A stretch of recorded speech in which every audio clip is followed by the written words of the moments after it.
তোমরা relation continue করো, এতে আমার কোনো আপত্তি নেই। ওই টাইমটাতে আমরা এইভাবে দেখা করতাম সবাই। বলো না। অসময় মতন ইউজ করছে নাইজ রে, আর সময় মতন ইউজ করছে মিরাজ রে। আমার খেলার ইচ্ছা আছে। লাইফ টাইমের জন্য কোনো ইজিবল পারসন রে। একটু চিন্তা করে দেখেন ভাই, কেউ 6 মাসের ইনকাম দিয়ে 17 প্রো ম্যাক্স কিনতে গিয়ে হাবুডুবু খায়। কেউ আবার কক্সের একটা রুম বুক করে এক হাতে নিজেকে আনবক্স করে অন্য হাতে 17 প্রো ম্যাক্স আনবক্স হয়ে যায়।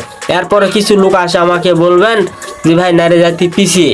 শান্তি আপাও ভালো করে জানে পরিশ্রমী সফলতার চাবিকাঠি। দ্যাটস ওয়াই দিনভর ধরে সোশ্যাল মিডিয়া স্ক্রলিং না করে সরাসরি কক্সবাজারে যায় হার্ড ওয়ার্কিং করে নিজের আইফোনটা নিজে নিয়ে নিছে। আপনারা কার কি শিখতেছেন? আপনাদের মূল্যবান সময়গুলো কাজে লাগিয়ে কিছু করেন, নয়তো বা কিছু শিখেন। হ্যাঁ, আর একটা কথা, আমার এই গ্রুপটা দেখতে পাচ্ছেন, এই গ্রুপটা আমার নিজস্ব। আপনারা যারা নতুন কন্টেন্ট ক্রিয়েটর আছেন তারা ইচ্ছা মতন তাদের পোস্ট করতে পারেন আমার গ্রুপে, তাতে কোনো প্যারা নাই। আপনার কি মনে হয় এদের সামান্য 17 কেনার জন্য কক্সে যাইতে হবে?